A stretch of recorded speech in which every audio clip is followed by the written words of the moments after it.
Dieudonné. Dieudonné, c'est du talent à l'état pur. C'est-à-dire, je pense que son nom est une prophétie. Dieu lui a donné un don.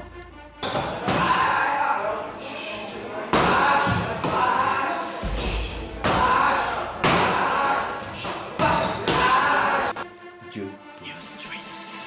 Et c'est un mix, Dieudonné. Dieudonné, il est moitié camerounais, moitié français. De la France profonde. Donc, il représente cette mixité sociale.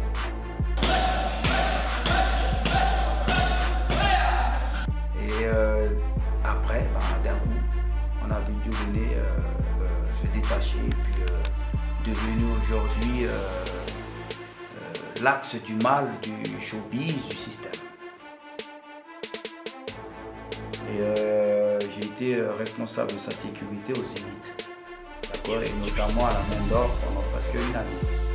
D'accord, quand il était vraiment en danger au début.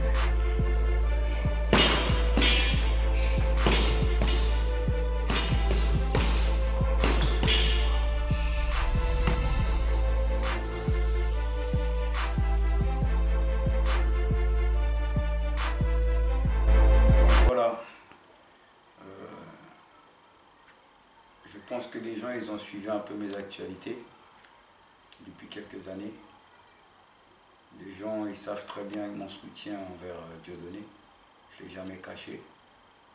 En tant qu'artiste talentueux, je disais même que c'est un don que Dieu lui a donné, d'où son nom Dieudonné. J'ai demandé pendant ces dernières périodes à ce que les frères de l'ombre le protègent. Parce que je trouvais injuste le comportement du ministre Valls envers lui. Et ça m'a causé pas mal de préjudice au niveau de mes activités périscolaires et de mes activités associatives. Vous savez bien, quand vous soutenez un personnage ou une personnalité dissidente, qui dénonce pas mal de choses avec un humour, souvent vous en subissez aussi des dommages. Et voilà. Il se trouve que il y a 2 semaines, j'ai eu à faire garde à vue au commissariat du 12e, puis transféré à la PJ du 10e. Suite à une affaire qui aurait pu être une affaire privée entre des gens qui se connaissent, qui au départ pensaient vraiment s'aimer. Et il se trouve que, il a suffi de peu pour que moi je me retrouve à vivre des choses que j'ai vécues auparavant. Même, je vais dire, depuis 99, 98, j'ai pas eu à rentrer dans ce trou-là, dans ce trou qu'on appelle garde à vue, et de vivre ses cauchemars. Donc voilà, Dieudonné, il a déposé plainte contre moi pour tentative d'extorsion de fonds.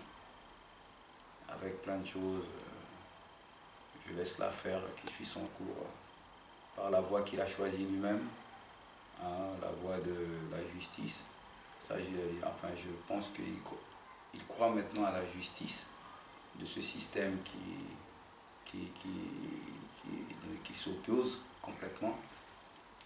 Je trouve ça vraiment étrange, troublant de sa part. Je suis encore troublé parce que chaque minute de cette garde à vue, j'ai fait 24 heures au lieu de 48 voire 72 si cela devait se poursuivre. Et ces 24 heures, chaque minute, c'est comme si j'avais fait 24 ans de prison.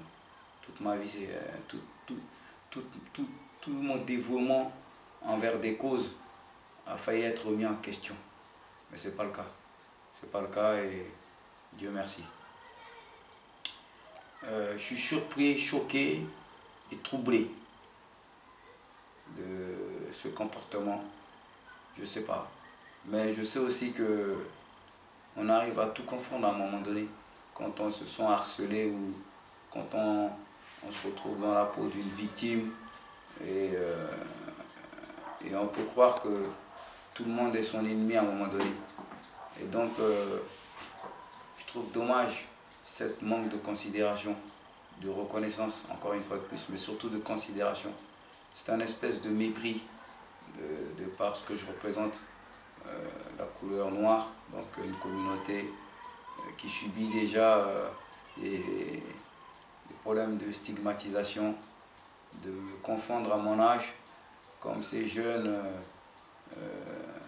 sans repère et qui se mettent à arracher des sacs à main ou à une petite vieille ou à un individu dans la rue pour lui soutirer de l'argent ou quoi que ce soit. Et je trouve ça c'est du mépris de sa part, puisque la somme dont il m'accuse est une petite somme pour ce qu'il représente, son patrimoine, richesse en argent. Et pour les sacrifices et les risques que j'ai pris pour lui, au nom de la communauté, au nom de la cause qui m'a galvanisé en m'approchant de lui, en m'impliquant dans ses affaires, qui est la cause du code noir, etc. Et la cause des gens sans voix, la cause des gens de la misère de tous les peuples. Je trouve ça vraiment très dur et très troublant, parce que d'après ce qu'il m'a dit, même dernièrement, quand j'ai eu à intervenir au théâtre, lorsque des groupes sont venus pour l'agresser, il a dit que j'étais chez moi. Et quand on est chez soi, on peut venir à nu. Donc je suis venu à nu à son rendez-vous. Je suis venu pour avoir un dialogue, pour communiquer, pour échanger avec lui. Après, on peut avoir ses manières culturelles en tant qu'Africain d'origine, qui peut ne pas être compréhensive, cette manière, mais il n'y a rien de méchant. Parce que il fut un temps dans ma jeunesse où je répondais durement à certaines situations. Et ces temps-là, c'est révolu. Aujourd'hui, je suis maître des arts martiaux 6e dan. J'ai une grosse école des arts martiaux avec une confiance absolue des parents qui viennent me voir. J'assiste ces enfants dans le scolaire, chez eux et tout ça.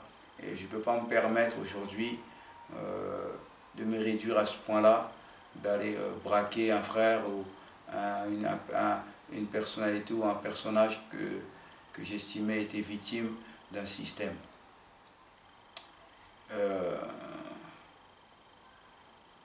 C'est justement parce que j'ai de l'amour pour Dieudonné et beaucoup de peine pour la voie qu'il choisit, qui est des fois la voie de sans-voix, parce que on ne sait plus trop des fois où il va en venir, on n'arrive pas trop à déterminer les axes de ses actions vraiment, parce qu'on ne voit pas trop le retour de ce dont il prétend dans la communauté.